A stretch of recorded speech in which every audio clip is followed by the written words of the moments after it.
What's up, fight fans? We are back at it with one of the. We are back at it with another edition here at Round One Sports TV. I am your host, Edwin, and where do all fights start? Round one. Thank you, ladies and gentlemen, for tuning in.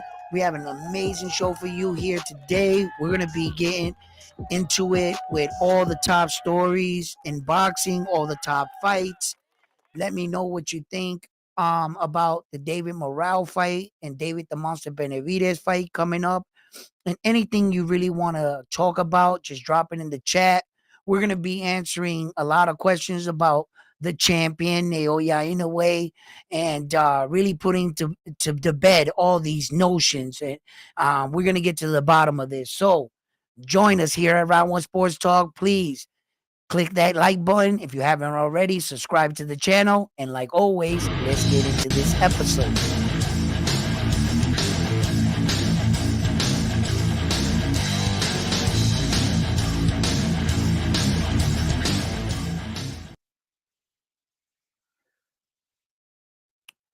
What's up, guys? Man, I got to tell you, it's been an interesting week. Did you guys see that Black Hawk helicopter crash into that plane? Man, the minute I saw that, the first thing I thought about was the boat crashing into the bridge. I was like, damn, are there really that many professional dumb people in the world? And if you didn't let that one go over your head, think about what I just said.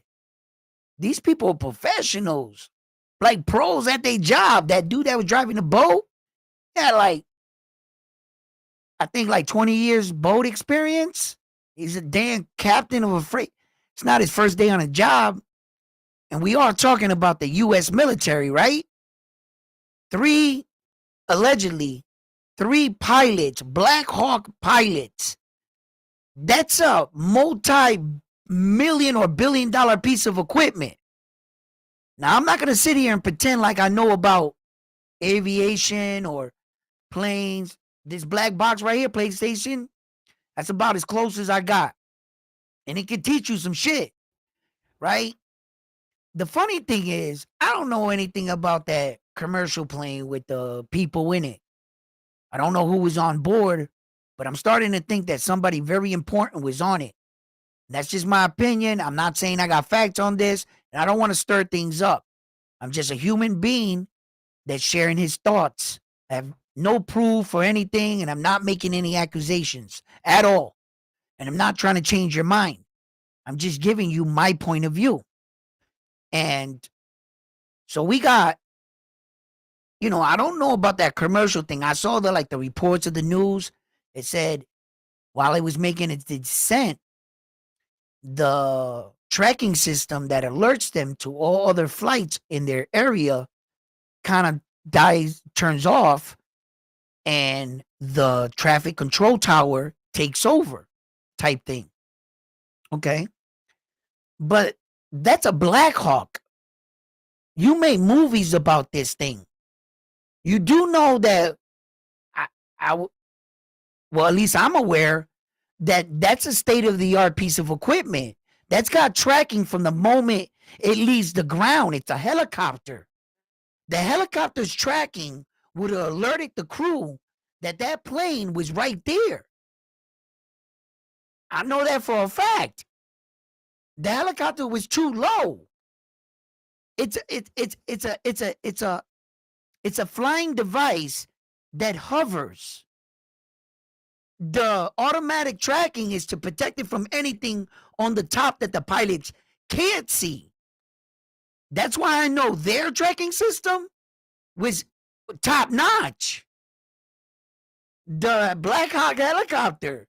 So I was scratching my head. I was like, you mean to tell me 3 trained doing a drill people in the cockpit, what were they all looking the same way? For how long? And then if you got night vision on, right?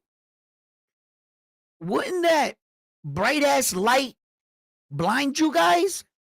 That would make you take off the night vision and you would see a huge ass plane. And we're not talking about one plane hitting another plane. We're talking about a Black Hawk helicopter with evasive maneuvers. That thing can turn on a dime. That if it was like them pilots, they could have went like quick. They could even drop their descent in a helicopter like instant. He would have saw. They could have, and that shit would have went. That's a multi-million-dollar piece of equipment. We're talking about the best of the best. And that thing has the potential to just to go. I mean, I saw the footage. It just went like this. It went. I was looking at it. I was like, what the fuck is that? But anyway, I don't know. Human error is human error, man. I mean, humans make mistakes, right? I don't know who was aboard that plane, but I have a feeling that he was probably the next inventor of some water motor. I don't mean to laugh or anything. I laugh when I get nervous. And they I found it peculiar that they released the photos of like the ice skaters. And I was like, they're putting up their picture like they want the country to be like, because this is a bad event to all the families. My condolences, like that these people actually lost their lives. They lost their babies, their fathers, their wives. Like this is not in a like play around with, right? But they put their pictures up. They start naming off some trainers, coaches, former ice skaters, a pair of ice skaters. And I can't help but notice, yeah, that's 7 people. There was 60 people aboard this plane. Who are the rest of the people? You know what I mean? I don't know. So it's just a crazy situation. So that's one of the things in the news now. I found it like really peculiar the way it all unthing, but I was like, all right, whatever. So let's talk about boxing. So, well, right away, let's just get it out the way. Let's talk about this Naoya situation and what it means to be the type of fighter that he is and what he's doing for the sport of boxing. Why most people are either attaching their name to him or talking about him or trying to discredit him. It goes to show you that Naoya Inoue has come a long way from that 108-pound weight division. And there has been a lot of rumors, stories, and people make attacks and personal attacks against Naoya Inoue and his team. And it seems like they can't beat him in the ring, so they're trying to discredit his greatness. And if you can't beat the great in the ring, there's other ways to tear you down. Put you in jail. Cause a scandal. Put you in jail. They always come after the best to knock them down because they can't beat them in the ring. The same thing you're watching Naoya Inoue do, but I guess Japan's protecting him well and he don't be out there doing stupid stuff, so they can't get him that way. So what they decided to do are the legends of today, some of my favorite legends, even though Floyd has taken a lot of cheap shots at Naoya Inoue, I'm not going to abandon Floyd. Like, nah, he is who he is, and that's it. What he's done for the sport, that's Floyd, okay? What he says out of his mouth, ooh, that's another part of Floyd. And we've seen people, YouTube channels, try to discredit Naoya Inoue. And the reason why they do that is because when it's all said and done, and he retires, if he stays undefeated, he's going to take down a lot of the champions' records. And when he enters that debate after 5 years, after being retired for 5 years, and the Hall of Fame picks up his record, they're going to start to put together all his accomplishments. So what some of these guys want you to do is to put an asterisk next to his accomplishments. If they can catch him slipping or attach anything to him that will discredit what he's done in the ring, well, then they have an argument. Yeah, but he's this and he's that. He don't deserve to be the GOAT. What have you. So let's think about how many ways so far they've tried to discredit Naoya Inoue. Remember when they started calling him a hype job? He was coming into the World Series of Boxing. They were saying that he fought Nonito Donaire at the end of the World Series of Boxing. They were just calling him a hype job leading into that fight. But a lot of people did feel that Nonito Donaire was going to win that fight. A lot of people didn't even know who Naoya Inoue even was, in fact.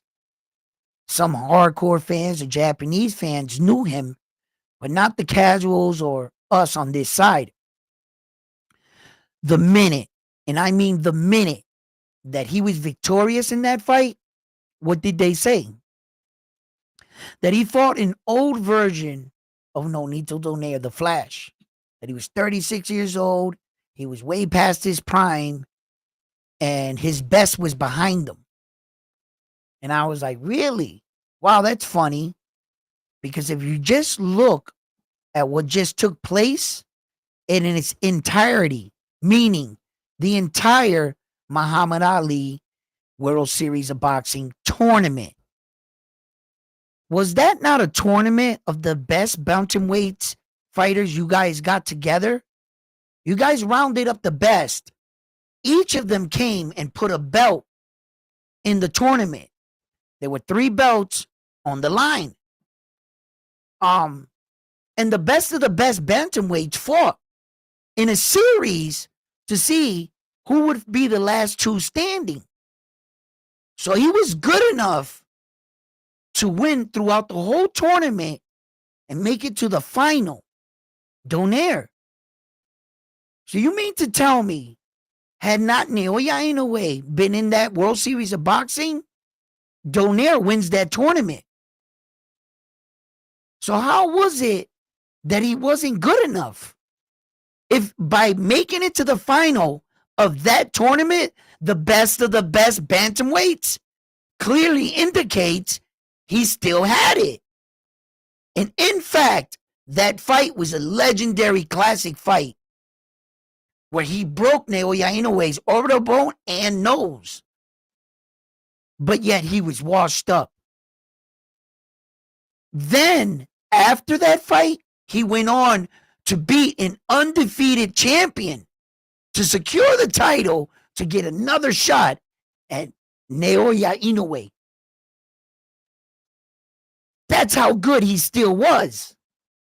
Yet, they were calling him a hype job because of off of that win, I would say a lot of fans with a good boxing eye. You didn't have to be a hardcore. You could have been a casual, but you could be a casual and not know a lot about boxing, but you can have a good eye for fighting. It doesn't mean you don't know what you're seeing. So a lot of people saw him and they started like talking him up.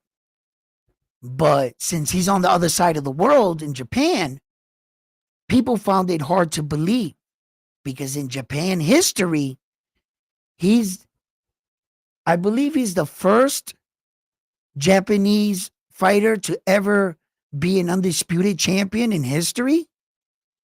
So when you think about Japanese fighters, you think about 2 things. They're small in stature and they're good, but they're not great. They've always been around. competing, and they had some decent champions. They're just not great. They've never like really been undisputed champions in Japan like that, or dominate a weight division. They usually get the belt, one or two title defenses, fighting Japanese fighters. Then here comes that Filipino or Mexican fighter, beats them, etc., etc. They've never had anything like this, ever. So they continue to try to discredit him. First, he was a hype job. Then he fought Stephen Kubo Fulton. Then he had loaded hand wraps. And in that same fight came out the steroid accusations. And some fighters, some legends, double downing on that without having any proof. And I talked about this. Listen, you could talk about a lot about a man's, any man that devoted their entire life to their profession. This is their life's work.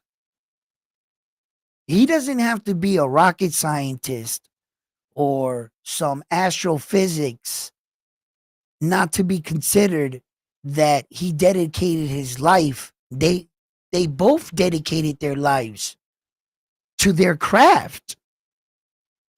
When you could talk about my mom, my kids, my coach, don't attack my body of work. Don't attack and try to put these false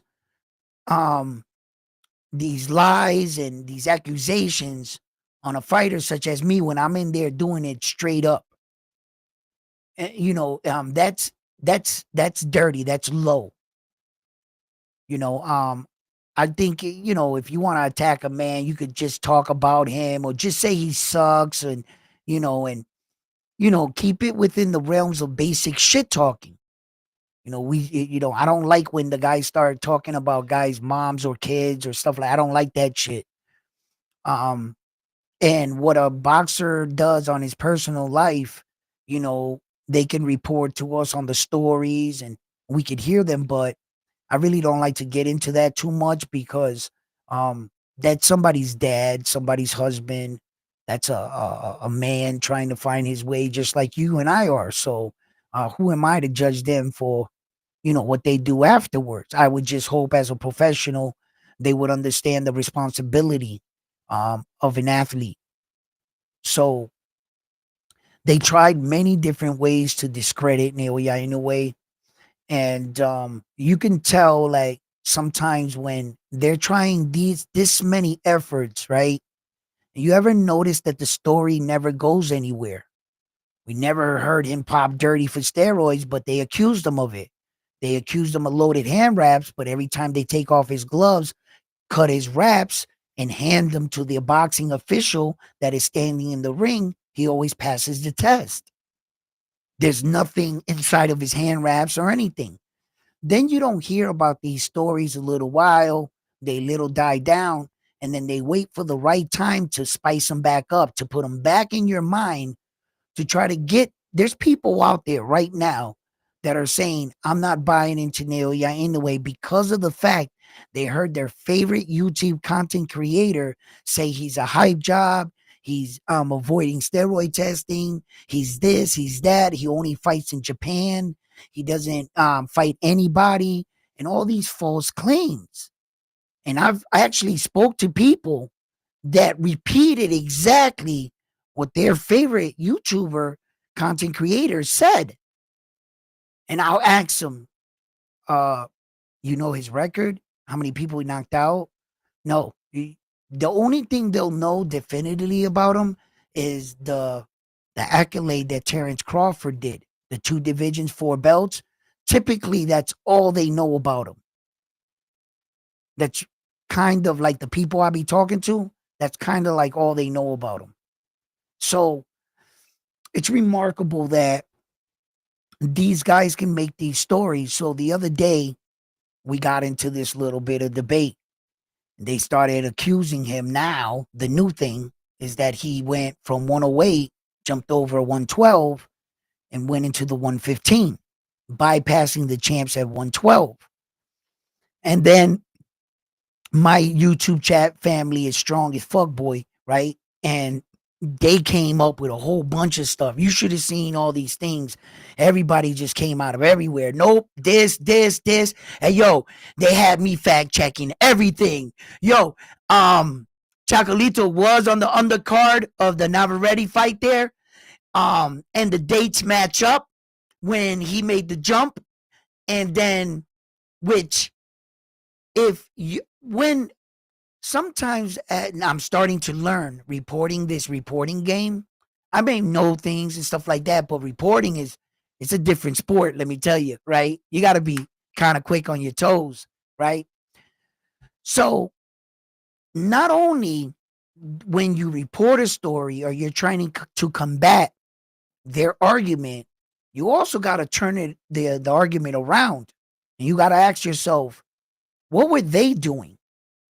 See, because the argument is only focused on Inoue, right? So, but let's ask the question, what the hell were you guys doing? And when he jumped up to 115 and got the belt, right? That is one of the lowest, if not the lowest weight jump in all of boxing. It's a 3-pound weight jump. And I was like, wait a minute. Why can't they just go up 3 pounds? Allegedly, if he was ducking them, go after him now, because now he even made himself. See, because if you didn't think he was important enough to fight when the kid was jumping up one weight division with only 7 professional fights and 1 world title, he was undefeated with 7-0. He was barely 20 years old. No one knew he was going to become the monster that he is today. So a lot of fighters don't give these guys opportunities. Just like we got this fight coming up with David the Monster Benavidez and David the Morrell. One of the best things in this fight that people should recognize and talk about is the fact that David the Monster Benavidez took this fight. Because David Morrell is basically pulling on Superman's cape here. He doesn't have a lot of professional fights. And he would have to put in some more work to get to the top. But if he's victorious over David the Monster Benavidez, that catapults his career. And I think he would be the next man in line at a shot at the winner of Demetrius Bivol and Arthur. So that's like a guy in the lower weight division, much lower, ranked 15, is calling out the champion. And champion mandatory or something has a fight going on and the next man in line can't make it. Maybe an injury. And there's this guy down here, ranked 15, talk about he wants to smoke. You accept and he beats you. He just jumped over everybody. And now he's the champion. So, for him to take this shot, but I think David, the Monster Benavidez, understands you can't keep fighting lower opposition. If he can sell the fight with you too and is a decent opponent, why not take it? If you are truly saying that you're the best, then you should be able to beat this guy, right? Why avoid him? And you're also trying to acclimate to a new weight division. This would be your second fight. An explosive type fighter as Morrell. I think that he has a good upper body movement. I think that David the Monster Benavidez' camp is hip to his little combo. The check hook to the body where he ends up with the check hook in the body. He releases that combo and then tries to come around. I think they're well aware of that. I think that David Morrell is going to have to work real good angles. And also, punch and peel punches with a type of fighter, because David the Monster Benavidez is typically in the high guard. He's typically in the high guard. So a peel game, I might have would have came up with in my training, meaning I would have threw out the jab and peel his guard down and try to bang in the hook, or lift his elbows up and try to come down to the body. What you do is vice versa. It's like an X. If you throw the right, you lift the elbow, you hit this way. If you throw the left, you lift the elbow, you hit this way. Same thing with the high guard. Sometimes David the Monster Benavidez can impair his own vision. Those gloves are big, and when he goes like that, he's trying to look in between here, but his peripheral vision is blocked off. And you can develop a good peel game. Peel, bam, peel, bang. You know, so I wouldn't really advise David Morrell to stand in exchange and bang with him. I don't think that's gonna be a good idea. I think David the Monster Benavidez is a stronger puncher, man. I think he really is. I like Morrell's footwork. I like his foot game. But for how long can he run around? Can he do it for 12 rounds while taking David the Monster Benavidez's punches? Not sure. Let me see what you guys are talking about.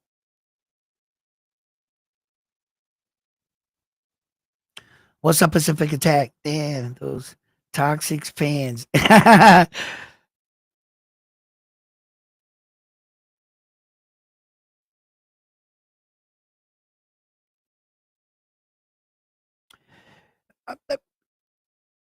Look, Matias is fighting this guy too right now.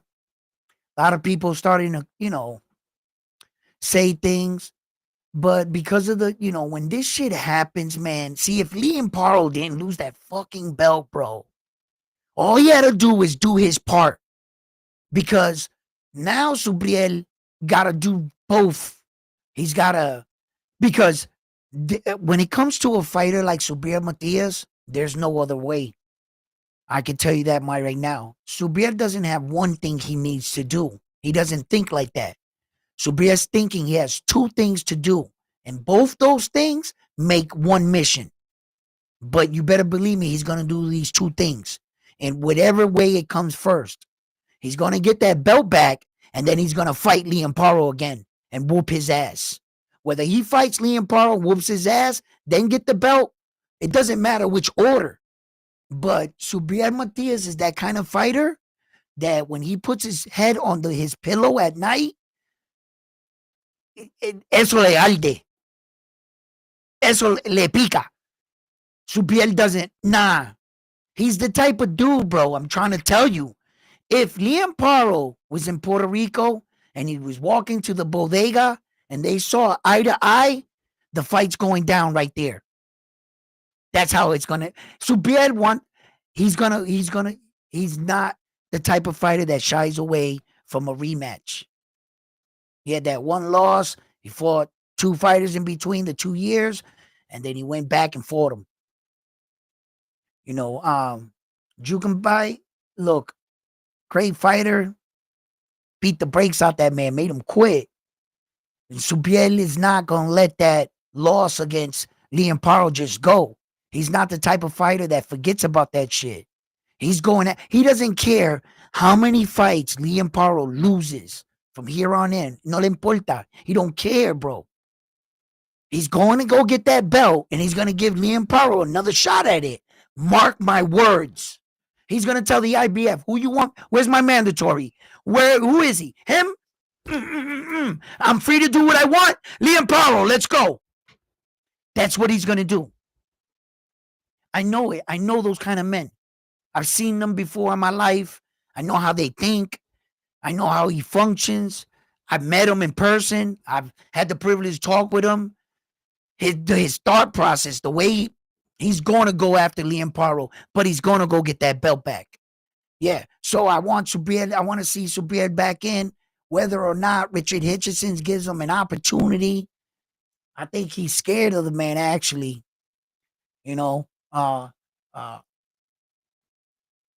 Just one fight ago, before the Liam Paro, it was Richard Hitchison, number 1 ranked, right? They asked him, I'm not ready for Subriel. Passes it up. Liam Paro gets a fucking opportunity, bro. So if he wasn't ready for him then, he only had that fight. I mean, the fight right there in between that one. And that's it. How much more ready could he be for Subriel? I don't think he would give him a shot. I'm not sure. But I'm more on the line. Subriel's going after Liam Paro. Whether he gets the belt first or not, it doesn't matter what order it comes. And Liam Paro says he wants to fight Subriel tomorrow after this guy. You better believe Subriel's going to say yes. 100% he's going to say yes. And that's actually would be a good fight for both men. You know, 2 former world champions, the guy that still beat you. You know, they could throw that in Australia if they want. Subriel go out there. I'd rather Subriel leave Puerto Rico. I want Subriel away. He's more of a dog when he's not comfortable. So I would like Subriel, throw the fight in Australia. Fuck it. I don't think it's going 12 rounds anyway. I don't care about the judging. I'm willing to take a gamble on that. Yeah, I think Subriel's going to stop him the next time they meet. I think he is. And I'm going to stand on that.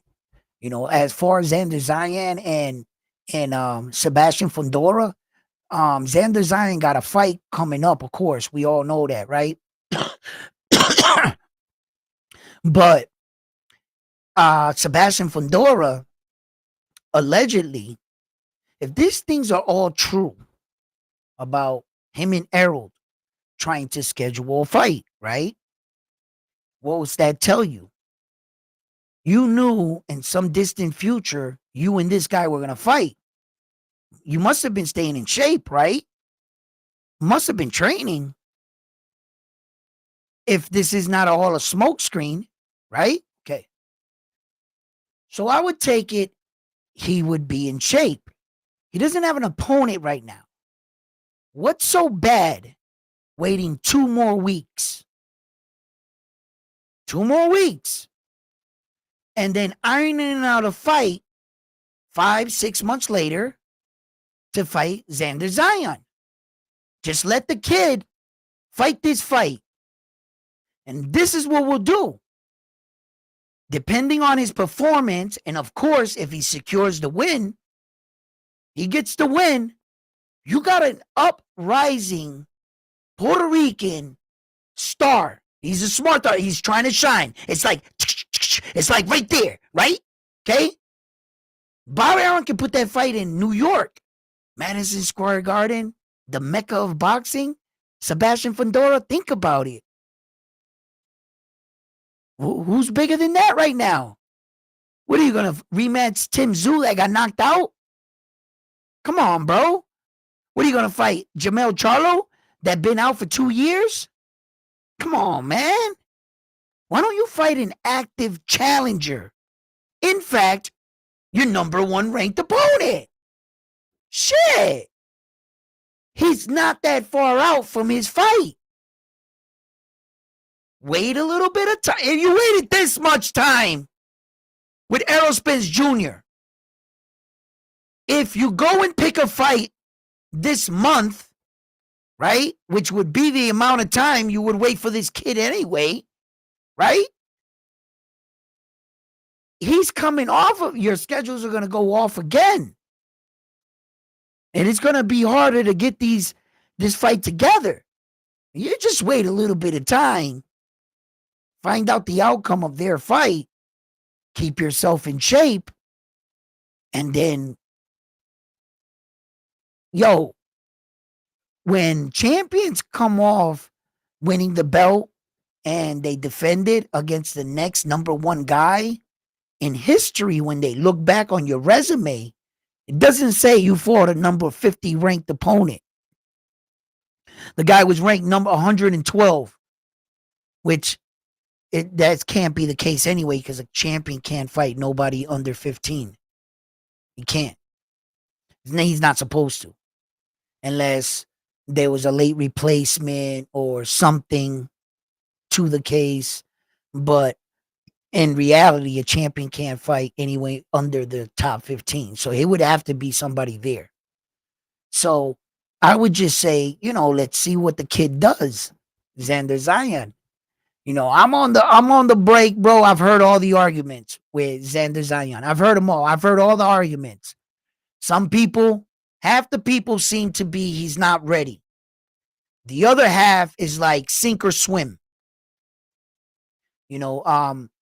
Some of us think he doesn't have the experience. The other guys say the reason why he doesn't have the experience because these guys ain't fighting him. He hasn't fought no world champion. The other half is saying, yeah, he's calling out the champion. He wants his shot. You champions keep saying, oh, you ain't fought nobody. Well, I'm asking to fight you. I'm asking to fight you. You're talking about I ain't fought nobody? Good. I haven't fought anybody. But if you're somebody, guess what? I want to fight somebody. And these guys act like, and then that's David Morrell's and David the Monster Benavidez' situation. David Morrell called him out. He was calling him out for 2 years, right? And the Monster turned around and said, yo, you want this? And the rest is history. This Saturday, we're about to find out.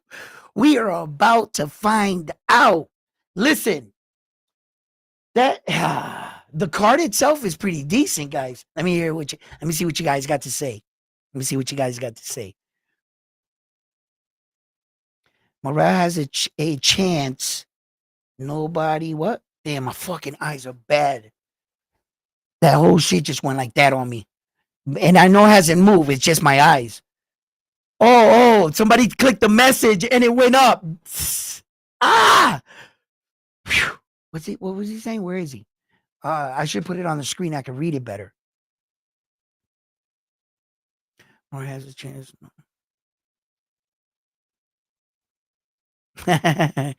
You better believe it, sweetheart.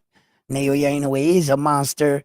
Nobody really wanted to fight David Morrell, being the fact that he jumped up at 168. He didn't see an opportunity with Saul. He saw the exact same thing that was happening with David the Monster Benavidez.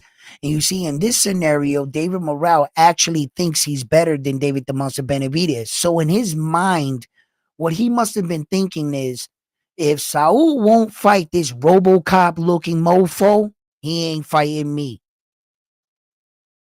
I'm talking for David Morrell.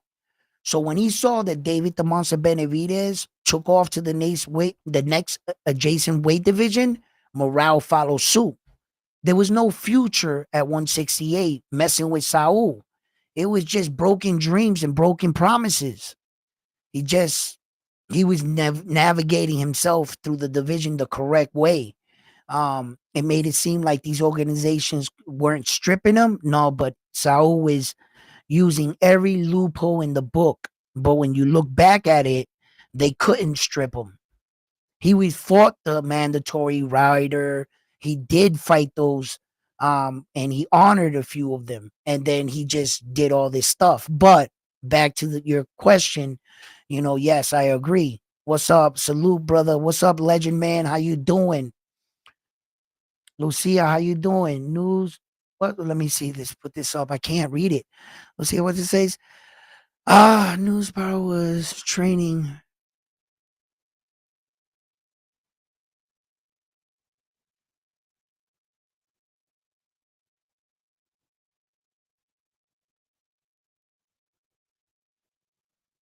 Yeah, I mean,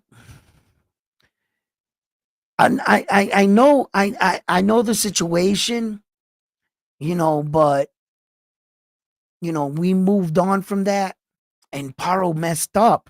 He lost the belt, man. He lost the belt to Richard Hitchison. That complicates things just that much more. Now you got to deal with another guy in its entirety and their promotion and their people. And if Liam Park, you could have still sold to the people. So they want to act like Subriel doesn't have a good name. You don't. You see, when a fighter is good, right? There's these subtle things you got to recognize. Now, I'm not putting down David the Monster Benavidez when I say this. I'm not putting him down. I'm just pointing out the difference. Okay? When David the Monster Benavidez calls himself the monster, that's exactly what he's doing. David the Monster Benavidez called himself the monster. That was the nickname he gave to himself. Okay? Naoya Inoue is called the monster. He never liked that name. He never nicknamed himself a monster. They called him a monster so much that it finally stuck. He never agreed to it. You see, it's one thing when somebody calls themselves the GOAT. LeBron calls himself the GOAT. We call Jordan the GOAT. There's a difference. See? So,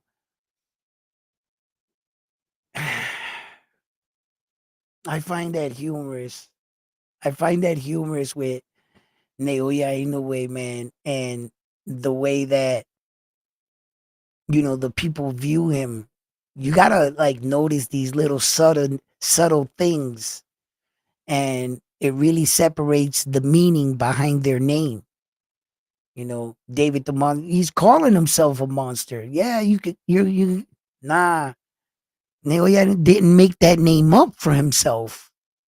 The people were watching. That dude's a monster. That's what they did. And every time he tried to shoot it down, like, nah, don't call me a monster. That it sounds crazy. You're calling me a monster. Like, what? Like, for a Japanese dude that they take shit personal. The fans didn't let them. No, I am this. No, you're a monster.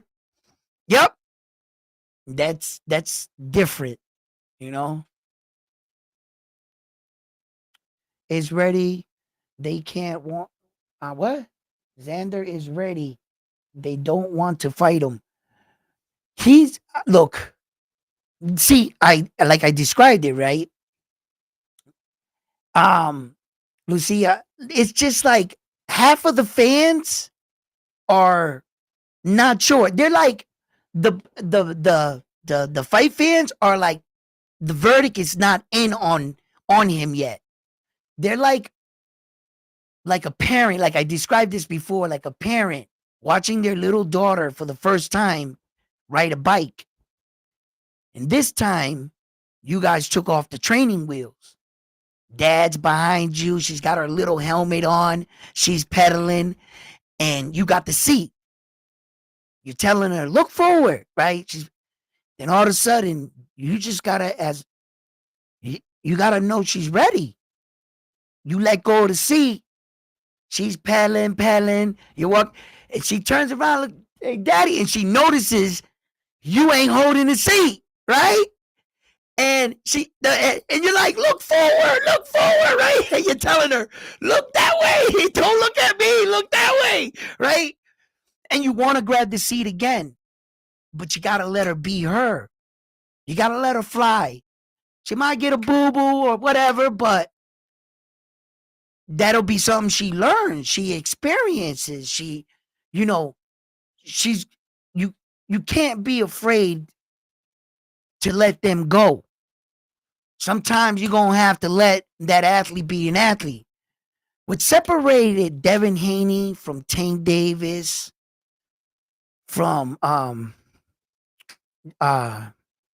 Garcia, Teofimo Lopez, what separated Devin Haney from them, he dared to be great early. Real young in his career. He started navigating, he saw opportunities. And let's just not forget, Devin Haney shouldn't have been where he was at, right? That opportunity wasn't his, meaning George Kambosos was never going to fight him. Let's just remember, George Kambosos was going to fight Vasily. They asked Vasily first for that fight.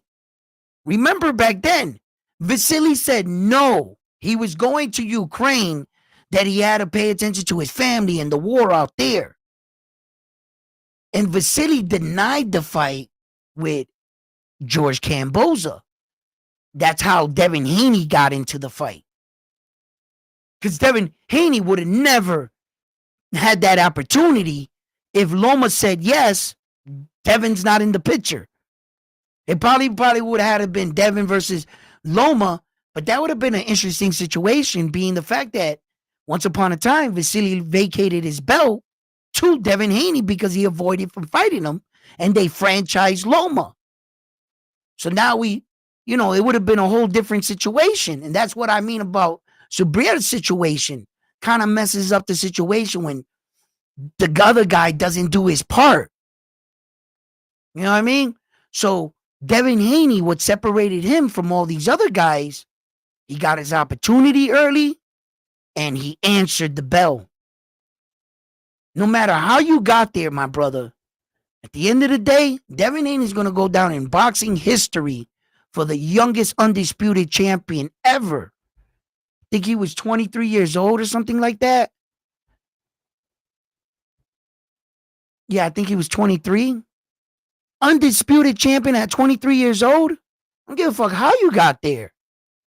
They faxed you one belt, but you did defend the belt. So, realistically, he fought a guy in the ring he was a world champion before. So that kind of solidifies that. The guy wasn't Linares didn't have the belt. He was a former world champion, though, when Devin fought him. Devin had the email belt. But once he solidified that belt by defending it, that's a wrap. He's a real world champion. So, and then he beat one guy for 3 belts. All right, is it my fault that he had 3 belts? Is it my fault that Errol Spence Jr. had 3? And Terrence Crawford actually beat him for 3 belts. It's more prestigious to get him one at a time, but doesn't take the fact that you're undisputed champion. And then the most important thing Devin Haney did was defend all the belts. Fucking smart kid. That was a smart move. For your career, for legacy, I got to give it to Devin. That was a smart move, man. Just don't vacate the belts and leave. Defend them. And then the man you defended him against, a 2-time gold medalist, a former undisputed world champion, Vasily? Come on, man. That's the perfect scenario. That's going to look good on my resume. You fucking right. That's great boxing shit right there. At least Devin can say, I shared the ring with Vasily. Look who Vasily is. Like, that counts. That's what I'm talking about. We should go back to the time. I'm a big advocate. You guys know this. I'm a big advocate about that. We should go back in time where the men on your record mean more than the O. These guys are protecting the O like it's better to be undefeated. Look at what the situation Tank Davis is running in. Yeah, you protect that O and you're undefeated. But now look at the criticism and the corner you backed yourself into. Now these fighters know you desperately got to fight these guys in a way if you want to achieve a little bit of boxing legacy. And you're like in a corner, my man. Is it more important to be undefeated or to like back in the day? Shit. Look at Roberto Duran's record and look at Sugar Ray Leonard's record. Look at Marvelous Hagler's record. Look at Hitman Hearn's record. I bet you all their names are cross-referenced with each other because they fought each other. And when you look at you shared the ring with Sugar Ray Leonard? You fought Roberto Duran? You fought? Imagine today's era. You fought Teofimo Lopez in his prime? Tank Davis? Shakur Stevenson? Vasily Lomachenko? The popular Ryan Garcia? You mean to tell me you fought Terrence Crawford as well? Huh? Those names. I believe that's important. How could you look back at your era and when they talk and it's all said and done and they talk about you, they're going to say, what about this guy? Wasn't he fighting in your era? Why didn't you ever fight him? You want to end your career in controversy? You want people to the day you die challenging the people you fought? You did it all for the money?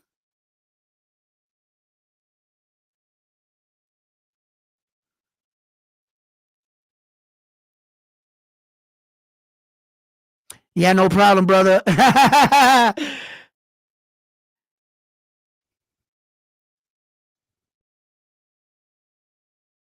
Yeah.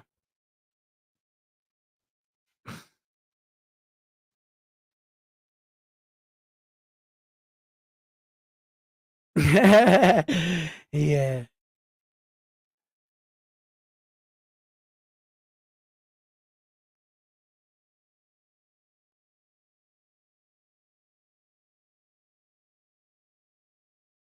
Yeah.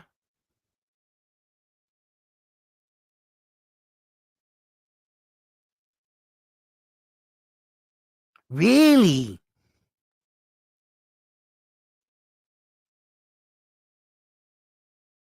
I like that, Mark, as well. Secret dance move. Not, I like your comment. Yeah. Yep.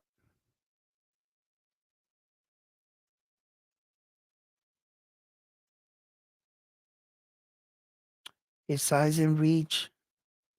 What do you think? His size and reach overcomes others, but in Moran, it is the first time he won't have reach and size advantage. Morrell is him, going to hit him like uh, as far as size reach, I always thought they were mirror images of themselves.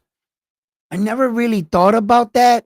Um, Moran always in all his fights, he did have the size reach advantage on the fighters he fought against, come to think of it. And the fact that yo, what are they, 1 inch off? He's like 6'2", he's 6'1" or some shit, whatever it is, right? It's like it's like there is neither of them bring something to the equation that has one up on the other like that. Not so much. I mean, one guy could be better mobile, but the other guy could have more power. So this is really, in my definition, a 50-50 fight.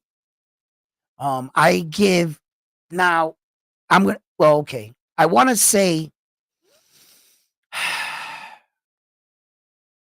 55-45. I'm gonna be honest. 55-45. 45 Moran. 55 David the Monster Benavidez, and the only way I'm going David the Monster Benavidez 55 is out of a boxing experience, professional respect. He obviously has the more fights, the more pro experience, and the greater opponents, being Caleb Plan and uh uh Jesus Christ. I can't think of anybody he fought. Darrell. Uh I just got a brain fart with the David the Monster Benavidez. I'm like fighting. Sorry, I have too much boxing in my head right now. Right, but he does definitely has the better of the competition, and I don't, I can't overlook that. So when I'm thinking about who slightly should be awarded the edge, I have to give the boxing experience edge to David the Monster Benavidez versus Morrell. Morrell still, for my opinion, he had a lot of proving to do before he took this fight. Once this fight was announced and they confirmed it, I was like, well, shit, he doesn't have too much more to do. He's at the doorstep of some of the best fighters we have right now in that division. So it's ironic how both these fighters can enter a new weight division, and there have been men like Yard and all these other guys inside of that weight division that want their shot too. So, um, a lot of the attention is being put on these two men, and it's for a reason. It's for a reason. There's a lot of attention. It's because the boxing world have been craving um big guy fights. And it's no secret we're hurting in the heavyweight division. We are so badly hurting in the heavyweight division. There's really not that much competition. You got these guys constantly fighting each other over and over again. They'll shoot a 4-piece like Wilder and Tyson Fury because there's just nobody else. You gonna go get Parker and Zane? You had to wait for them to get as decent as they are today. Back then, shit, they weren't even half the fighter that they are today. And especially Dubois, the way he turned around his career. Nobody's gonna sit here and tell me they saw that coming. Once upon a time, I questioned everything about Dubois. Everything. His chin, his mental fortitude, his warrior spirit. I just saw that he had quit in him. The fighter that he made himself today, that's why I'm not counting Big Baby out. When he got knocked out by Martin Piccoli, right, I was like, okay, Jared Anderson, like, you got rocked by him. But because he's the only guy we got, I don't want him to quit. Right? So I said to myself, maybe you never know. Um, Dubois made me a believer. With you believe in yourself, and you keep, you got a couple bad losses, and that fight with Usyk, that body shot, I think it was good, but he lost the fight. I think he gave up in that fight. If you ask me, and it wasn't a good look for him. But the way he's turned around his career, I never thought I would have seen that. The performances that he's doing, the way he knocked out AJ, I ain't never seen nobody knock out AJ like that. And I seen him get knocked out by Andy the Destroyer Ruiz. But that was like he broke him down. I mean, his equilibrium, his legs were underneath him from the moment he took that shot. We all know that. But it was still a process type shit. My man stepped back, cocked back with one punch. Boop! Laid him. That's different. That's different. He walked off home runs his chin. It's over. And the way he fell, like, boom, I was like, they stopped the fight in the Ruiz. You never had that image of AJ being knocked out. You saw him go down in the fight. It looked bad, but they just stopped him in the corner. They ended the fight. He was on his feet. When Dubois knocked out AJ, if he dies, he dies. Right? Yo, it was crazy.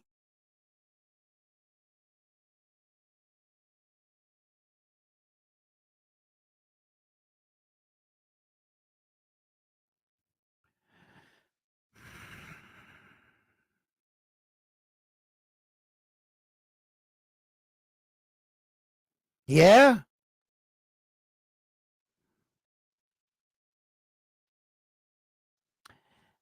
Yo, bam. Bam. I can agree to that. I can agree to that. People, don't forget to hit that like button for me.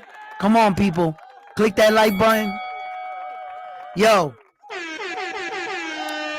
I mean, it can go so many different ways, man, guys. You know, I've sat back and I thought about this fight, the David the Monster Benavidez fight, and I thought about it, and I'm sitting here, I'm just saying to myself, like, man, they're just so much mirror image of themselves, you know. Uh, although Morrell's right when he says that David the Monster Benavidez gets in the high guard and he kind of just comes forward like that, right? Okay. Just because you can call out your opponent's style doesn't mean you're ready for it. Devin Haney yelled to the fucking moon, Ryan Garcia, you're a quitter, and all you got is a left check hook.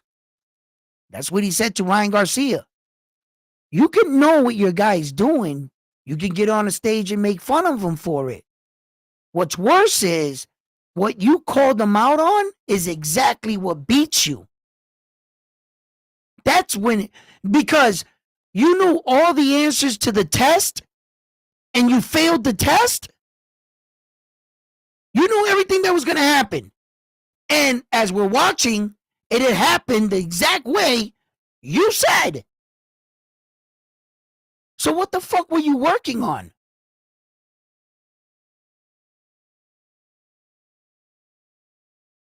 Just because David Morrell can call him out on his style doesn't mean he can stop it.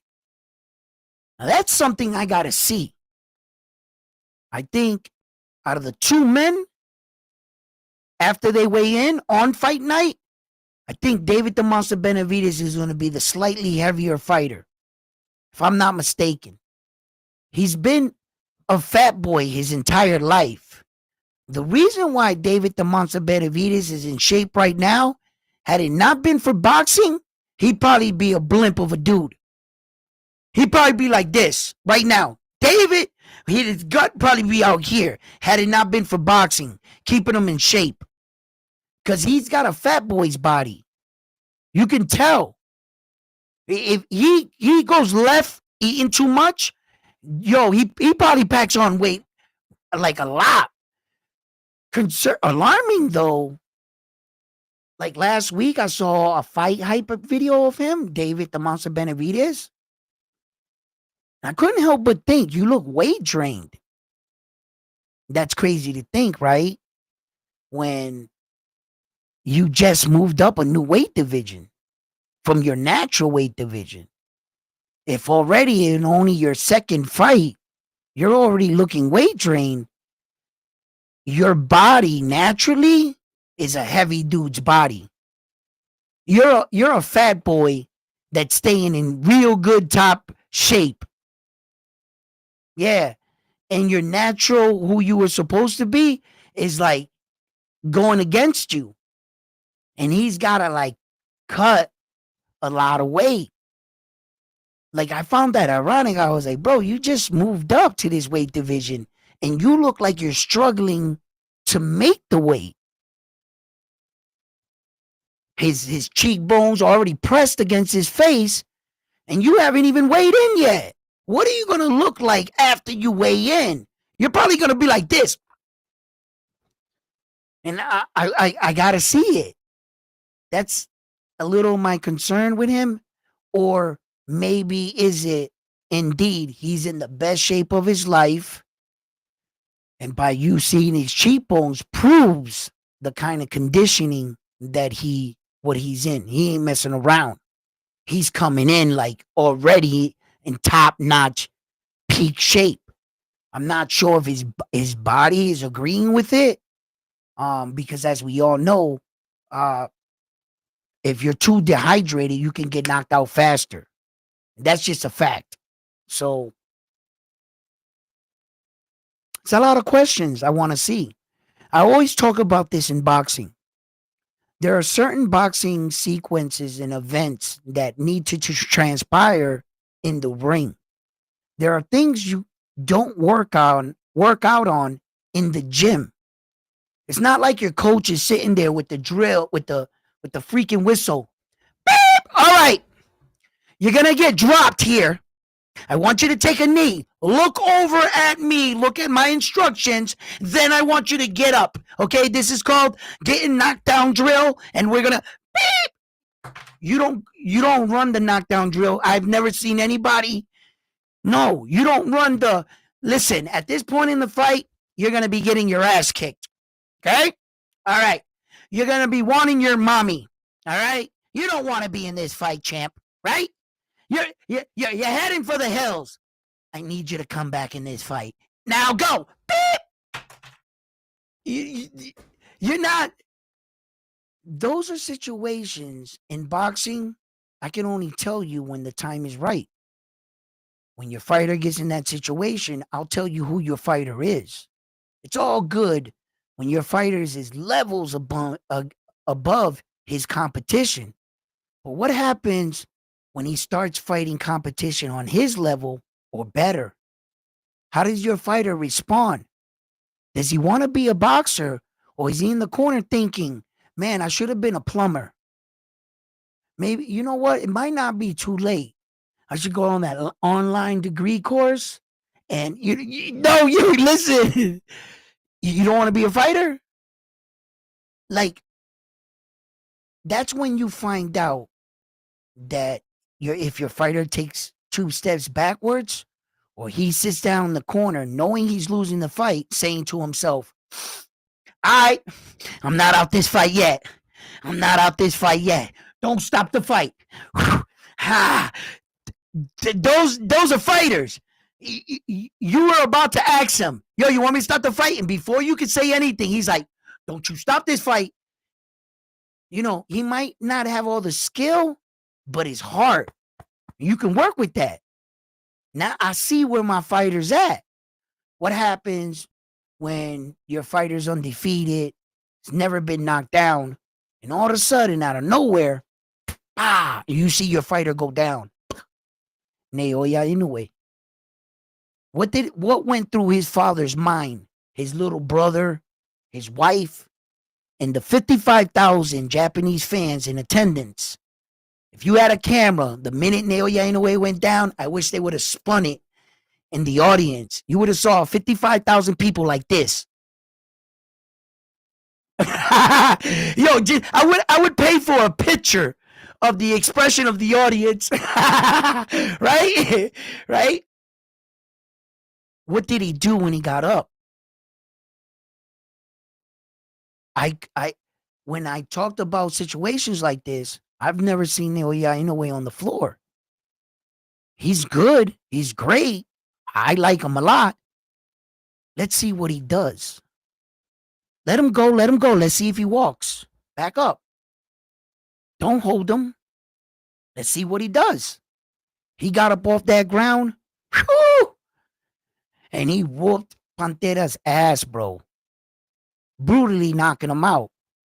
Now that's what I'm talking about. You answered some of my questions. Some of these boxing situations, you know, a lot of fight fans, I think they have, they do the mistake of just because he's kicking ass, oh, he's the baddest man. No, wait. There hasn't been a lot of questions answered about him. What happens when he gets in trouble? How does he respond? You're giving him all this credit and validation and talking him up like a great fighter, and you still haven't asked yourself all these boxing questions. I've seen great skilled fighters be winning the whole entire fight. H2O. What happened? He fell asleep behind the wheel. He ain't had no seatbelt on, huh? He went right through that window. Yo. My young bro caught a bad one, bro. He'll be back. I hope he is. I hope that doesn't discourage him. Young man, he's got skills. You know, he got caught. He got caught, man. Shit happens, bro. Shit happens. You know? And yeah, let me read some of y'all comments again.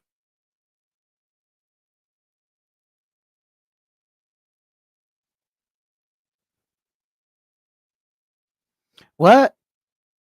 Yo, secrets? Yo, you not good at keeping them. Yo,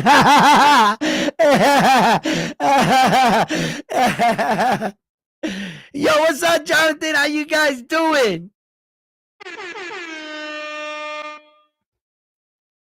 A few moments later. Yo, but I like some of these undercard fights too, because I want to watch the Stephen Kubo Fulton fight versus Brandon, right? Brandon they both look older. In fact, Brandon, I've been watching Brandon for a long time, right? And he's the heartbreak kid. He always had that like boyish look about him. When I first saw Brandon, my first impression of him, he's gonna get hurt. This is a pretty kid playing boxing. And I was like, heartbreak kid, you about to get your jaw broken. Yo, the first time I seen him, and he fought a couple bomb cab drivers, so he won his fights. I was like, the minute this kid comes into a real fight, they're going to smash his face. Poor kid. And he ended up being a fighter. Yo, one of those, put your head right there, boom, boom, boom, knockout. And he has a beard. Brandon has took some big shots. Yo, Luis Pantera now he can punch. And Brandon was just bigger, right? I can't say Steven Kubo Fulton, but he's a professional. Those shots gotta hurt. He might not have like one punch knockout power, Steven, but he probably punches like a hammer. Shit, I'd rather get knocked out than punched by a hammer fucking all night. That's gotta hurt. So I think Steven got some pop. I think Brandon is not the same fighter, bro. He's not the same fighter. Steven's got to watch out with thinking that he's going to be the same fighter, Steven Kubo Fulton. You better wake the hell up. Steven Kubo Fulton, you're not even the same fighter. In fact, I think you got a level better. Even though, what was his name? Castle, whatever, knocked him down, right? He knocked Steven got up, and I think Steven Kubo Fulton won that fight. Yo, they were fast as hell, both of them. They, right? I like the way Steven looked. He just really doesn't have, it's not showing like, well, when he was tagging homeboy over the top before he got dropped, he was snapping his head back, and Castro, that's his name. He just came over and just called Steven. And I was like, damn, the way he stretched Steven Kubo Fulton, I actually thought he was out. I thought he was knocked out. Like when Naoya Inoue knocked down Steven Kubo Fulton the first time, that I told you guys that if you want, go back and look at it. Inoue showed him mercy.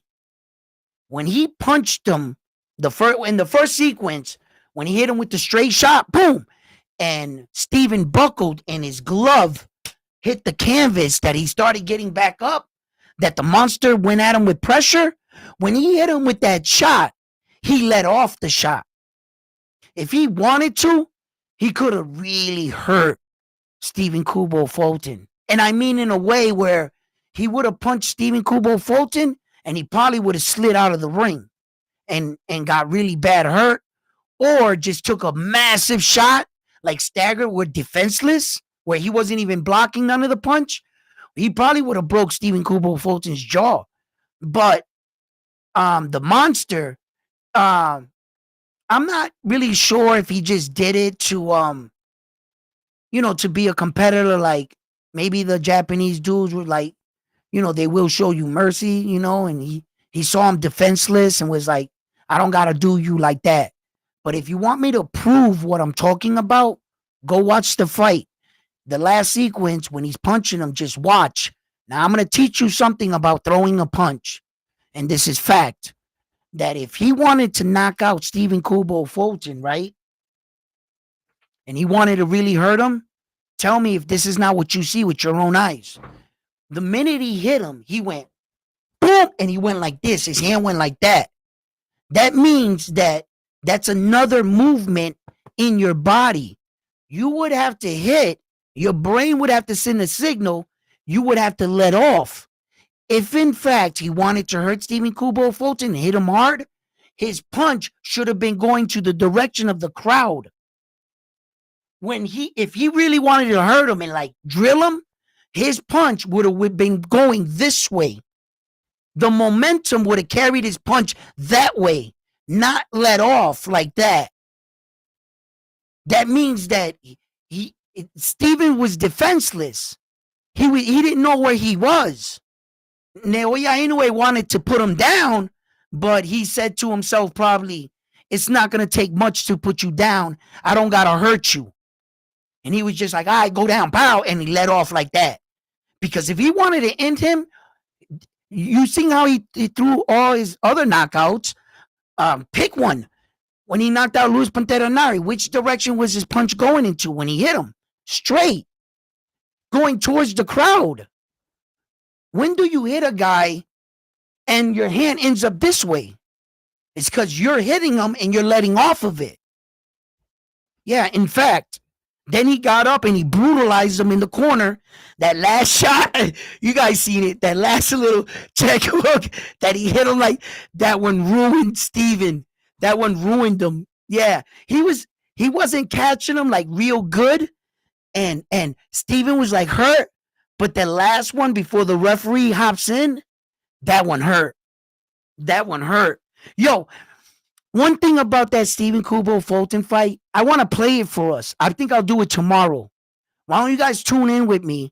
I'm not going to monetize it, nothing. I'm going to watch the entire Steven Kubo Fulton fight with you guys, right? I want to break it down. Yo, Steven fought him. Steven Kubo Fulton stood in front of Naoya Inoue. He didn't run. He evaded a little. Shit, them punches hurt, right? Yeah, after some rounds. But I noticed, and I noticed more in Steven Kubo Fulton's performance because I'm always studying Naoya Inoue, studying what he's doing with his footwork and everything. And I'm watching the fight, obviously.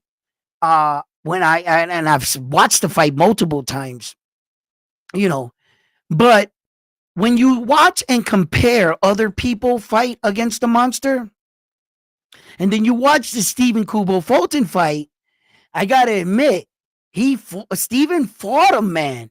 Steven was right there with him. It was just that Naoya Inoue was faster, that much more aggressive, that much more powerful, and his footwork and his timing and placement was way better than Steven's. You saw that Steven Kubo Fulton had like missteps, like his positioning from throwing a punch. After he threw the punch, he wasn't in position to throw another one. Sometimes he would leave himself vulnerable and his defense wouldn't be there. I quickly, you notice, and I call this, I got receipts. A lot of my fight fans know me because of this fight in particular. That I told the fans before the fight even happened, I bet you Naoya Inoue tries to come out in the Philly shell defense and he beats Steven Kubo Fulton in his own style. Naoya Inoue in round 1 came out in the Philly shell defense. He didn't come out in his typical high guard like this. He came out in the Philly shell. One right here like this. And he fought Steven Kubo Fulton in his very own Philly shell style.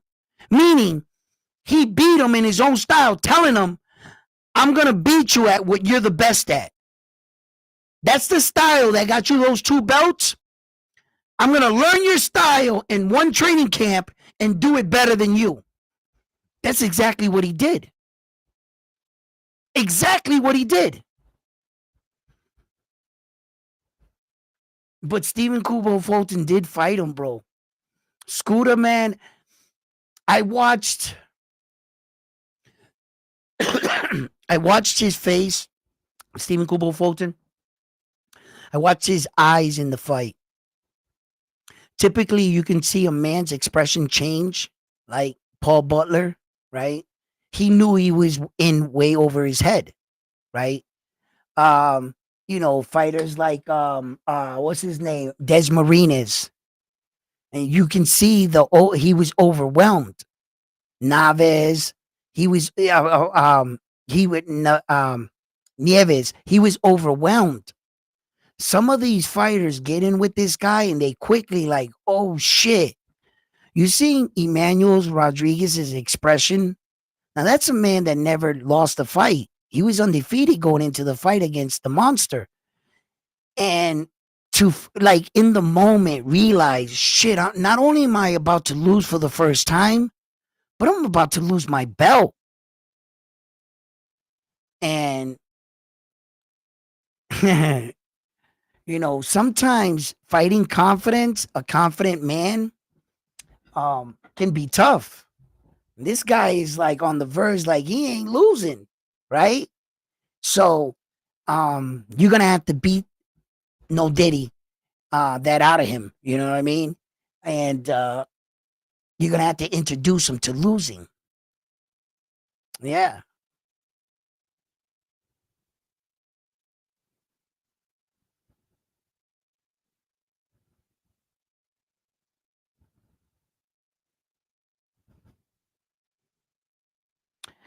You know, Fulton has improved, but like I said, Brandon Figueroa is not the same fighter as well. And I was touching on, talking about that. I watched this young man grow up. And like I said, I looked at Brad. I thought somebody was gonna rock this dude. I was like, here comes another pretty boy wanting to play boxing to impress his girlfriend, and he's about to get knocked out, right? And it doesn't seem like that shit happens. And I've seen him get caught with some big shots, Brandon. He's got a beard. And Stephen Kubo Fulton doesn't have punching power. So this is not a fight where I believe, unless he stops Brandon to the body. Like I could see Steven, your liver is different than your chin. Your liver is your liver, bro. He sneaks that right shot underneath there quite a few times, and he keeps softening up Brandon's body. But Brandon he's accustomed of taking big body shots because he's a kind of rock'em sock'em kind of fighter on the inside. He's taking a lot of body shots, so he's got like an iron stomach there too. So, but there's a trick to anticipating body shots, and you can brace yourself. If you can catch that fighter in between, there's a window there. You just got to be slick about it. And he doesn't got time to brace himself. You can get into that through that defense, that iron stomach there. So yeah, I could see that happening, but Brandon is tough, man, relentless. Stephen Kubo Fulton better remember the war he went through with him in the first fight. You better remember, that fight was close as hell. If the judges would have said either of their names, I'd have been like, oh, I'm cool with it, to be honest with you. If they would have called Brandon's name in that fight, I'd have been cool with it. I didn't know who was winning the fight when it got to the 12th round. I lost track of all the rounds. I was like, who the fuck is winning this fight? These guys were like, right? I was like, I'm glad there's some judges because I lost track. So he just better keep that in mind. Then you got Esai Pitbull Cruz. I think Esai Pitbull Cruz gets past this guy. I think he should get a knockout. He could make short work with him. Esai is an explosive fighter. The first half of the fight, he's had a little bit of problems with stamina issues. So Esai's more around the line. If he can get you out of there early, he's going to try to. So that's what I'm expected in this fight. I think Esai Pitbull Cruz stops him, and if he stops him, he's going to stop him early. Yeah. Okay. And then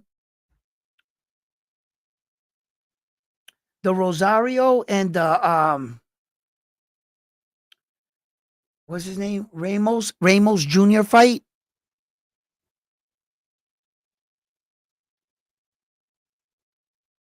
That's the one that Charlo Twin punched in the stomach and knocked out, right? And same city, he caught him like in between on breath. He had like a seizure on the ground and shit. So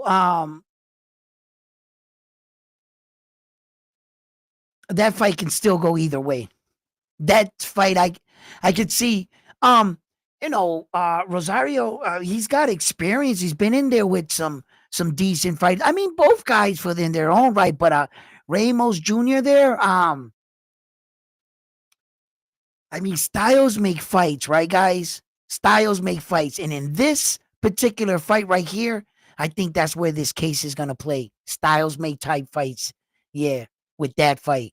Um, I don't know if Junior there is gonna look the same against the way he looked against his last opponents. I think that Rosario's style there might give him a little bit more trouble than he thinks. And I don't think he's gonna look like the same fighter. We'll see. We'll see. We'll see. Listen, I think styles make fights in this game. But let's see what version of these fighters we get to, in fact. So I like the card, the main card. I like the main card in this. And the clock's ticking on our boy here, Naoya Inoue. Who are they gonna get in the ring with him next? And is it truly gonna be Picasso? Alan David Picasso. Is it gonna truly be him? Is MJ gonna get his wish? And during all this time, um, could Sam Goodman pop up again? He's still got his number one rankings in both, right?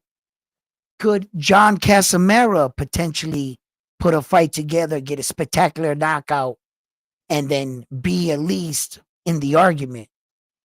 I'm not sure. I'm not sure.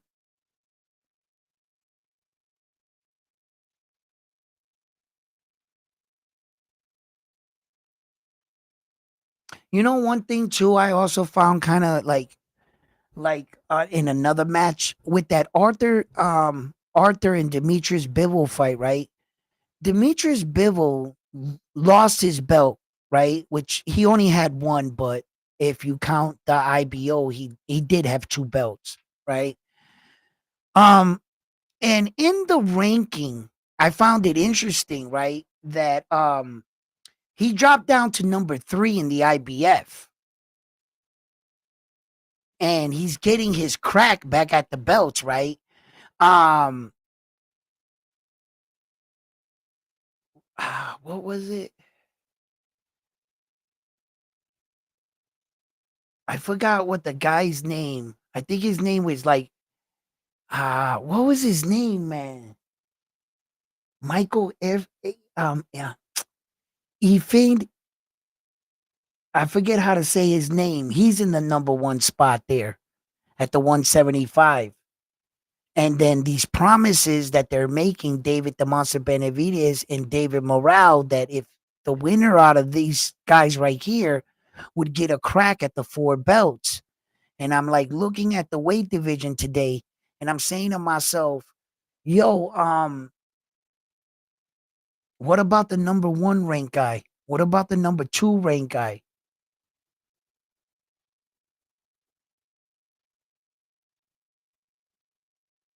Oh, yeah, that's right. Yeah, he already beat them. They beat both of yeah, that's why. Yeah, you got to break down every situation in your head. I'm sitting here thinking about their situation, and he already beat Yard. He already beat what's his name, Ramirez. They already beat yeah, all the top guys. And now that I'm sitting here thinking about it, that's why they're gonna probably bring them up. They've already had those fights. Yeah. I'm getting more familiar now with the cruiserweights and these other kind of weights up here. For quite some time, there hasn't really been anybody really past 160. I always thought that 160-pound was the land of opportunity. The one fighter that saw it, he just couldn't pull it off, was Danny Garcia. He saw that there was opportunities there. He went and fought Lara, right? But Lara beat the brakes off of him. Lara still showed that up there in age, he still had it, and he punched extremely hard. I never seen Danny cry like that or quit. He's a fucking warrior, bro. I think he was crying because he was mad at himself.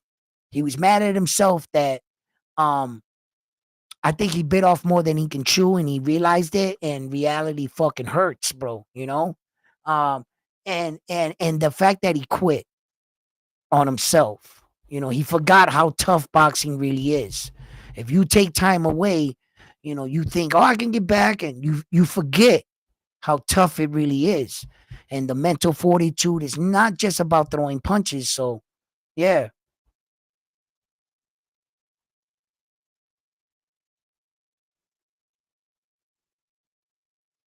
To Aaron Lubin before, yeah, yeah, they all fought. Um, um, uh, what was?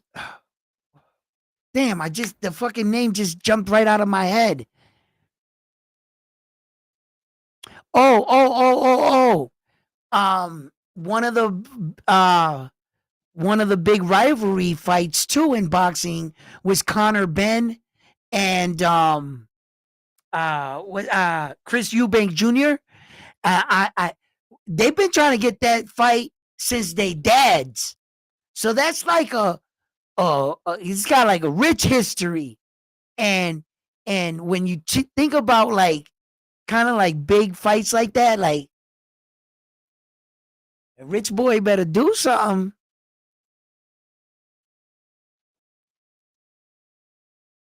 Connor Ben says, I didn't have to come from the ghetto to be a fighter. I come from wealth and I'm still a fighter. So that lets you know that I'm not fake about it. I didn't have to fight. I choose to fight. And I was like, okay, tough guy. We about to find out.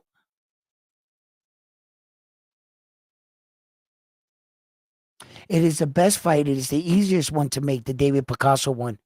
It's easier to make, right, Mark? Not only is it easier to make, Mark, but tell me if you agree with me on this.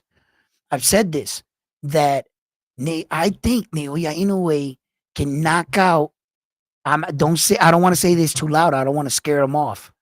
He can knock out David Picasso in the type of manner will leave the fans like this. You know what I'm saying? Give him that oh wow moment. I think that Naoya Inoue is still gonna knock out MJ. I'm on the thing. It might be a little bit tougher. The kind of knockout he'll do MJ, he'll knock out MJ, will kind of be like Marlon Tapales knockout. Notice the commentator was still talking while he got knocked out. We at home were still watching, and all of a sudden he just took a knee. The punch went to the guard. We thought he partially blocked it. It was so powerful that his brain was rattling and he had to take a knee, right? So it wasn't really that kind of like, like knockout. Not like Jason Maloney.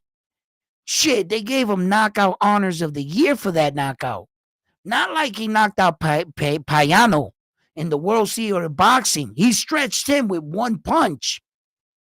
You know, those are highlight knockout, real knockouts that you're like, oh, when he knocked out Jason Maloney, bro, if that fight wasn't in the fucking bubble, if that fight had a crowd, bro, he still got knockout of the year for that. That's the different kind of knockout that I talk about. I think he'll get a better knockout if you're showcasing him. See, the reason why I think like this is because to some fans, they think this is the first time Naoya Inoue is coming to America. In fact, it'll be his fourth time. Okay? So, but to the fans that didn't know him, they're starting, this will be his like coming out party. Coming into America, right? So if you want to give a good coming out party, I said, if I had to pick between the two fighters, MJ, I know what you're going to say. Oh, he's ducking me. And it sucks to be in this position right now, MJ. I really want to fight you too, but I really want to sell the fight so that when me and you fight, I'm actually doing you a favor, MJ. If you allow me to go to Las Vegas and knock out David Picasso in a manner that it boosted my stock, that's going to boost your stock. If I make more money, you make more money. So allow me to knock him out and potentially put our fight on pay-per-view.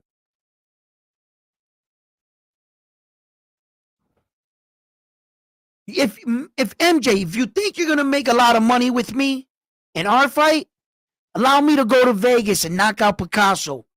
I'll get back to you. You're probably going to get double than what you were already getting had you went into a fight with me right away. But let me set this up. Let me go out to America, establish myself, and I'm going to come back to you. I'm actually helping you out. He is nothing major, bro. He never was. MJ was nothing major. The only thing major about MJ is the bullshit talk that they talking him up. That's it. That's it. Because I already broke it down and I already told you about his mysterious ranking for the WBA. When he lost his belt, he never fought anybody in the top 10, top 15, let alone the top 50, to award him that mandatory slot. So his mandatory claim from the beginning has been suspect at best. You beat Kevin that was ranked in the top 50 and your next fighter was in the top 80? Who did you beat? You didn't beat Luis Pantera Nari. You didn't beat any of the top 122 pounders. You didn't even rematch the guy that took your belt, Marlon Tapales. But yet, he has that number one ranking he has from the WBA. It's supposed to be legit. We're supposed to honor that shit. Bro, your ranking is fucking faker than a $3 bill, man. Come on. And as a champion, respect, you talked your way up here. This is another case where a guy has done very little, but all of a sudden deserves a fight. Ryan Garcia never deserved a fight with Devin Haney, bro. And look what happened. For who the fuck did Ryan Garcia fight to award him a fight with Devin Haney?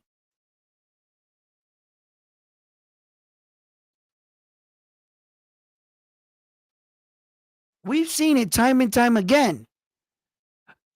Someone on planet Earth tell me, how the hell Edgar Berlanga deserved a fight with Saul Canelo Alvarez? I'll be right here. What did he do to deserve a fight with Saul? How many times have we seen this in the sport of boxing? MJ is not new. You just got to know how to see him. It sounds good. Naoya ducking, stop ducking me.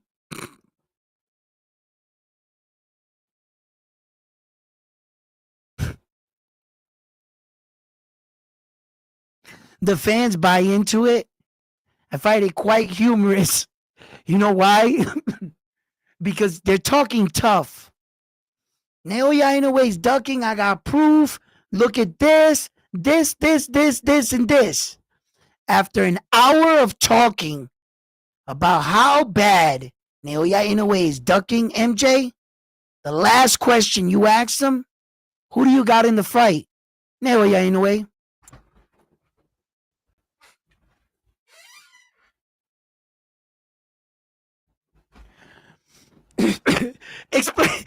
Don't explain it to me again. Don't, right? How could you be calling this guy a duck and him being scared and all your track? You got a solution, carry the two, you got a clipboard out here, you're drawing down all these formulas of why he's ducking him, and he's ducking the man that you think can't even beat him. I don't know. I don't know. I don't know what the hell's going on with these boxing fans sometimes. I just, they're so passionate about how he's ducking this guy and doing this and doing that. Then when you ask them, all right, so how bad is this MJ guy going to beat on this Japanese dude? Oh, he's not going to win the fight. What do you mean he's not going to win? Didn't you just say this guy's duck? And you got the guy that's... Them people confuse you, don't they? They don't know what they want. They just want to argue. That's it. It's crazy to think sometimes. How can you be a duck someone who isn't even in your... Yeah. Listen.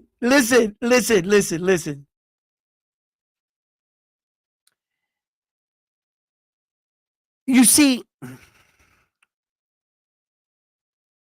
it's a funny situation, right? Because the WBA did award him the number one spot. Although he didn't get that number one spot honorably, he didn't win that number one spot, getting back, beating the right guys. And although it wasn't like the correct way, it was the corrupt way to get that number one spot. He does have it.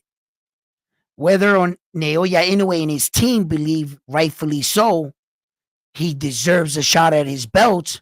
They just feel like, bro, you kind of talked your way back up here and they're ignoring him. The problem is Naoya Inoue doesn't have one mandatory. He has four. He has four mandatory fights, right? So he can yell and make it look like he was the next man up, when in fact, him and his organization were not the next organization in line. They really don't have any power until the other organization tells them, our fighter doesn't want to fight right now, you may proceed. Okay? That's how that works. So he can lie about his positioning in line. And he could say, Naoya Inoue, fight me. Because there is a scenario. There is a scenario where Naoya Inoue could fight him at any time.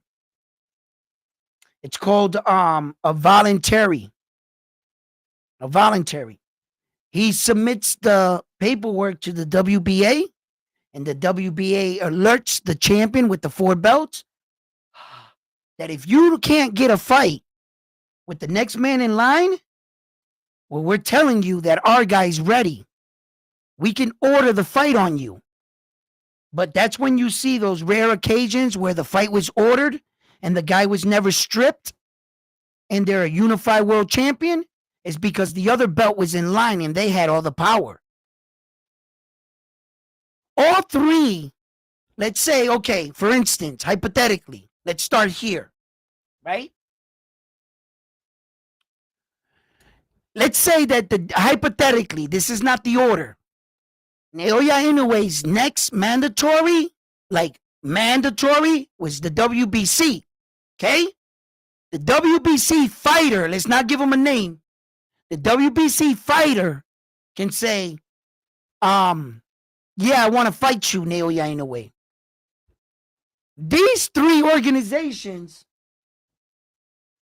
have mandatories. While he is working out who he's going to fight for this one, let's just say the WBA guy starts calling him out. He starts saying, I'm the number mandatory to your belt. You're ducking me. It might look that way, but if I don't fight the WBC guy first, they're going to strip my belt. He's going to go back to the WBA and say, order the fight. WBA is in their right to order it. Doesn't mean it's going to be acknowledged. They're just saying that their guy, and as an organization, this guy is paying sanctioning fees to the WBA. If I pay you sanctioning fees, you better do some paperwork for me. What do I pay you for? So the WBA is backing their fighter. Now, the only situation here, if you don't fight that WBC world champion, they can strip your belt. They can threaten to strip your belt. They don't have no power to. See? That's the same scenario with Saul. The IBF was waiting.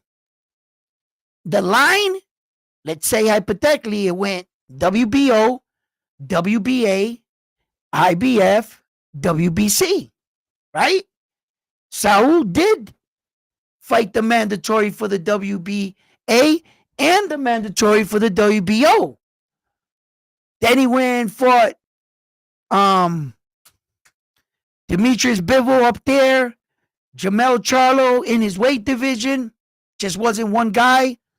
None of the belts organization number one guy moved, so no rotation in the belts.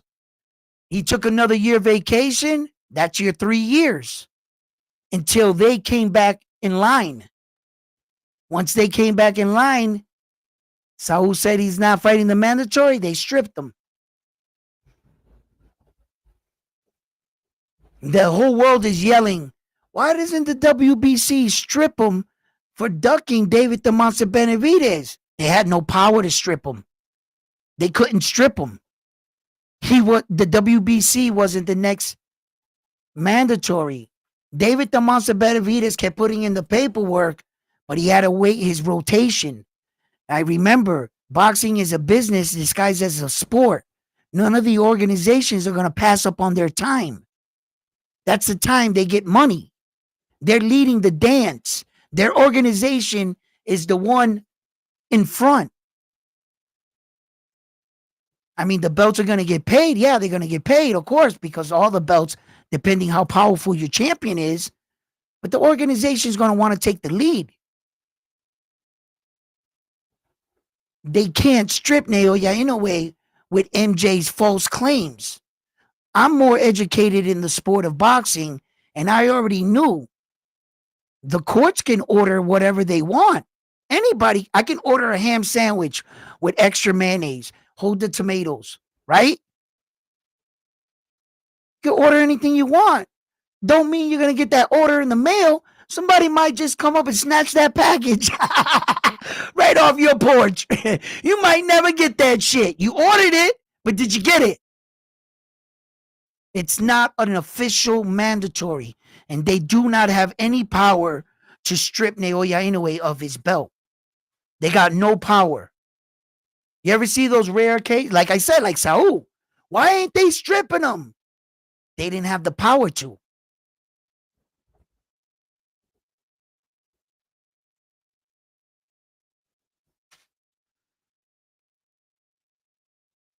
Love your chat, bro. You speak the truth about boxing, not like other channels. Don't know why these other YouTubers have so much hate for the champ Inoue. To me, Inoue is the pound for pound best. He is the greatest fighter we have. He is the closest thing we have to the best fighter right now. He really is. These other guys try to say, right? See, they find the angle to try to discredit him, right? They'll go and they'll say, oh, I got up this morning. ESPN got Naoya Inoue ranked number 2, Usyk 1, and Terrence 3. How the fuck are you going to rank him number 2 with beating Yi Jun Kim? Who the hell is Yi Jun Kim to deserve him the spot for the number 2? And they actually act like they said something.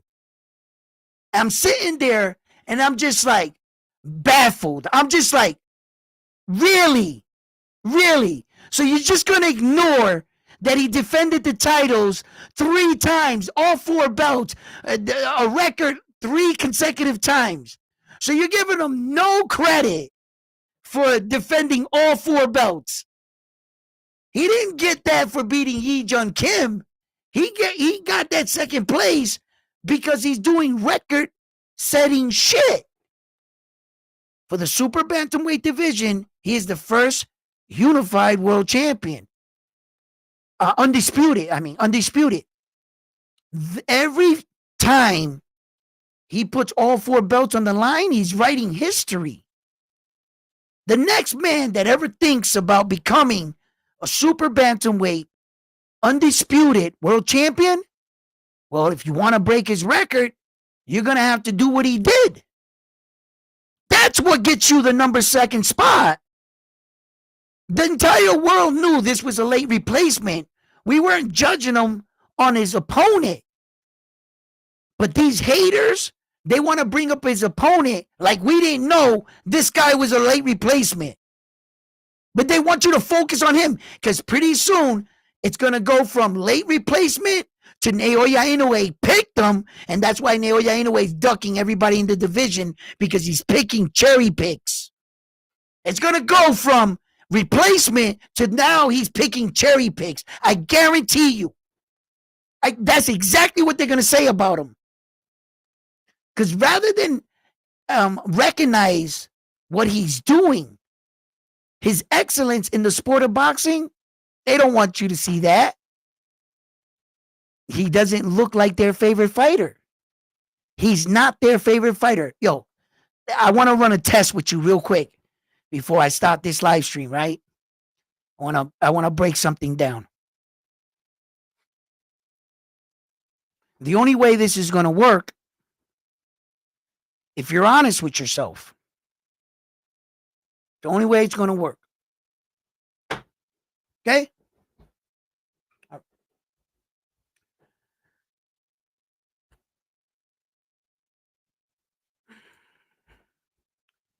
If you was to take Tank Davis, right, and you was to switch his record with Naoya Inoue, and Tank Davis wakes up tomorrow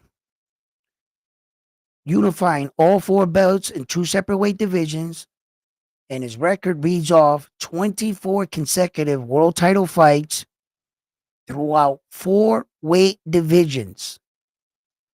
He unified the quickest fighter to unify in 2 separate weight divisions in 8 professional fights. If he woke up with Naoya Inoue's record, would you say that Tank Davis was a hype job? Would you say that Tank Davis was the best fighter in the world with that kind of record? Now, same thing. If you was to say that Naoya Inoue woke up tomorrow with Tank Davis's record, would you say that Naoya Inoue was the best fighter in the world with what just Tank Davis has accomplished?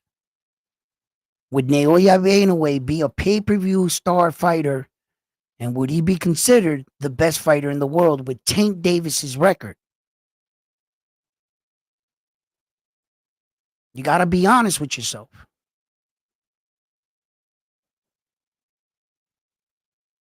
I'm going to let that marinate for a second.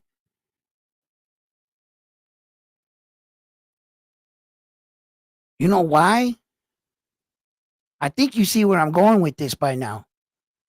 How the fuck is Tank Davis the best fighter in the world then? He really has his record. If you gave Naoya Inoue that record and said, hell no, he wouldn't be the best fighter in the world. But Gervonta Tumeni is. With his real record. And if you said Gervonta Davis would be one of the greatest fighters in the world with Naoya Inoue's record, well, guess what? That's exactly what Naoya Inoue is.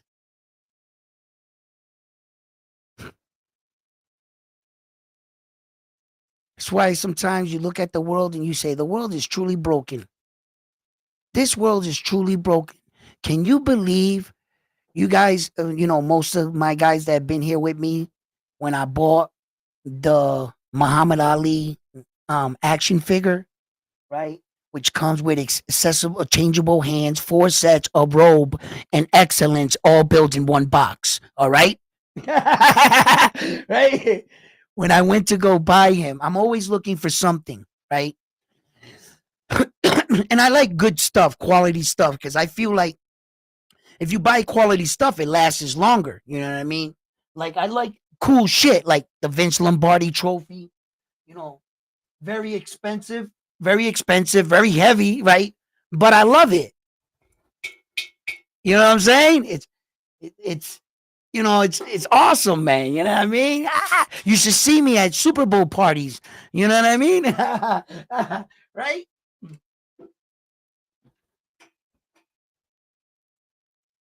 So I like cool shit, right? So whenever I'm buying like posters or something, I'm in a store and I'm asking the guy, yo, you got anything like boxing and shit? You guys got mad posters, but I don't see anything like boxing. I see baseball, basketball, shit. I think there was even a freaking tennis player up there, but no boxers.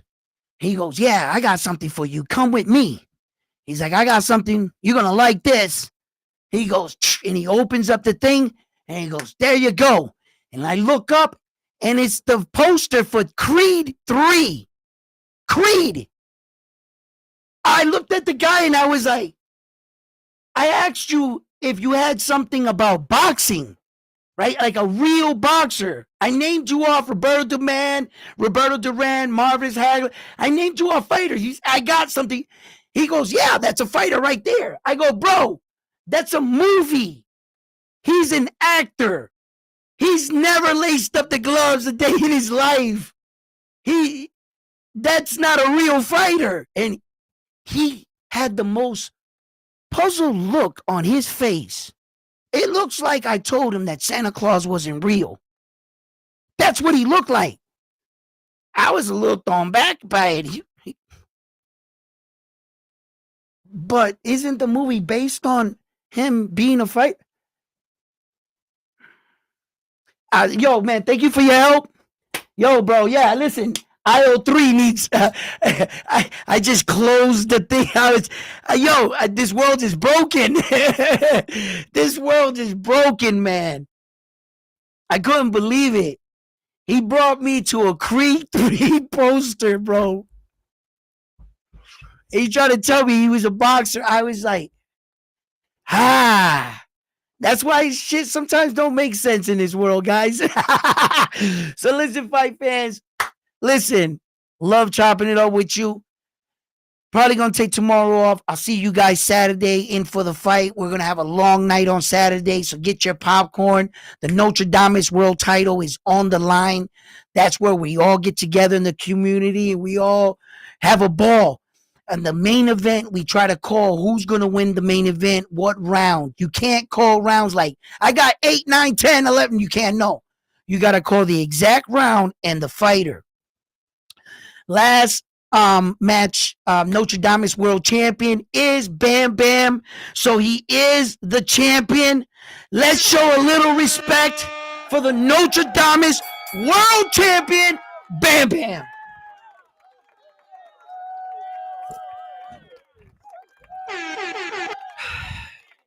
If Bam Bam was here and he had a few words to share, he would say, it's tough being at the top, but somebody's got to do it. That's what Bam Bam would say right now. Or Bam could drop down a few comments of himself, you know what I'm saying? But this is the title that we put up for you. We acknowledge you as the boxing guru, Notre Dame, that you are, because if you happen to win, obviously they should call you because you're calling these fights. All right. So we have a blast here. We have a good time. We share a few laughs and I invite you to join us. So please do me a favor, guys. Give this video a like for me. If you haven't already, subscribe to the channel. And like always, I'm on to the next one. After this one, here at Round 1 Sports Talk, y'all have yourselves a good night. And watch out for those Black helicopters out there. Black Hawk helicopters. They're running rampant. Yo, that shit is